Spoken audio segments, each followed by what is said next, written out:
Hello and welcome to today's class in word formation. We're going to work with suffixes, ed or ing suffixes. These suffixes are used to form adjectives. So when we're speaking about word formation, there are several processes that we can use in English to create or to form words from others that are already existing. In this case, we are working with suffixes. Suffixes are particles that you can add at the end of the verb of a word, a verb, a noun, an adjective, to create a new one. They can either modify the meaning, they can change the meaning of the word, but they certainly change how that word works in a sentence. In this case, when we use ed and ing to form adjectives, we form adjectives from verbs. We add these suffixes to verbs that already exist to form new adjectives. You already know these suffixes because we use them when we work with verbal tenses. We use ed for the past simple, we use ing for the continuous tenses. But in this case, we are not going to use them. These verbs are not going to be used as verbs in the sentence. They're going to be used as adjectives. So that's why I said that sometimes suffixes, the suffixes change how words work in the sentence. So take these three verbs, bore, interest, and surprise. If we add ed, ing, ed or ing to these verbs, we can form the following adjectives. Just before we go on, just notice that there is a hyphen before ed, before ing. What does that hyphen mean? It means that these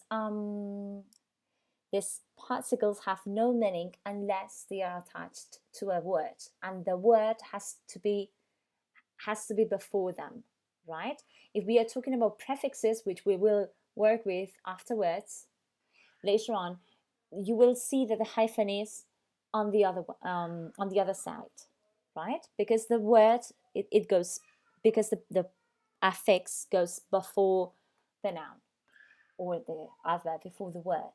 So coming back to the verbs we have here, bore, interest, and surprise. We can form bored, interested, and surprised. And we can also form boring, interesting, and surprising. But what is the point? Why do I have two adjectives derived from the same verb? Well, in language, nothing happens because in a free way. I mean, in nothing happens with a reason. In this case, we have two adjectives because each of them has a different meaning.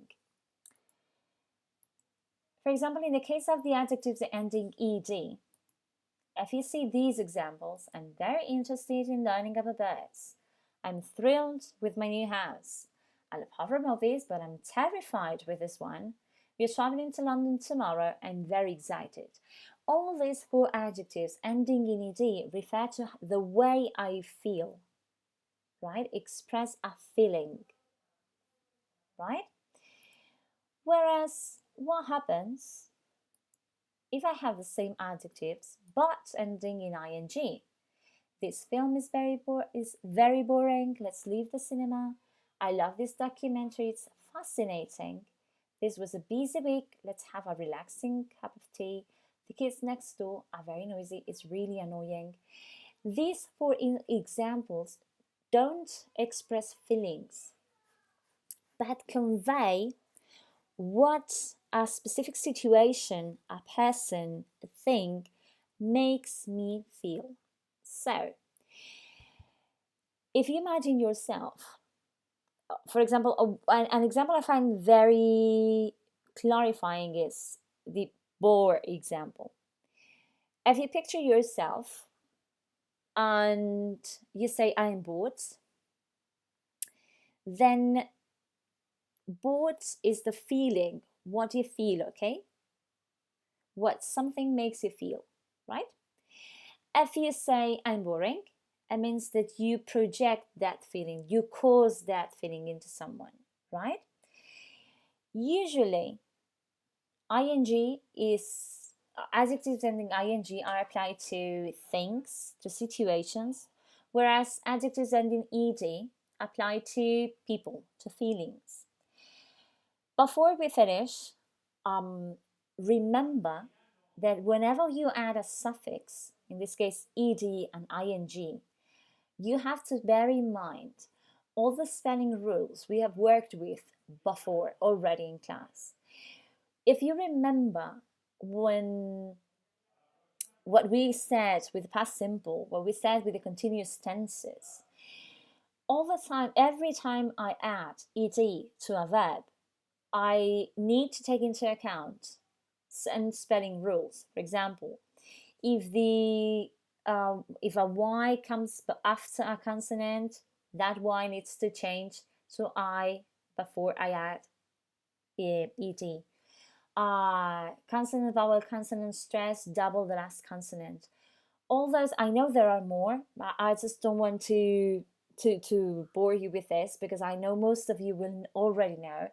But if you have trouble with this with these rules of spelling, just take a look to those videos we already watched, continuous tenses, past simple, and refresh them because you will need them when you work with ed and ing suffixes when forming adjectives as well. So to finish with, here you have a little bit of practice, right? So take a look at these sentences and decide whether you are conveying a feeling or you are describing a situation or a thing. Remember, when I express a feeling, ed.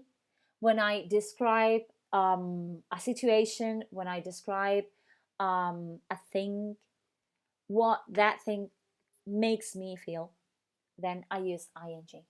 So I hope it helped. See you in class. Thank you.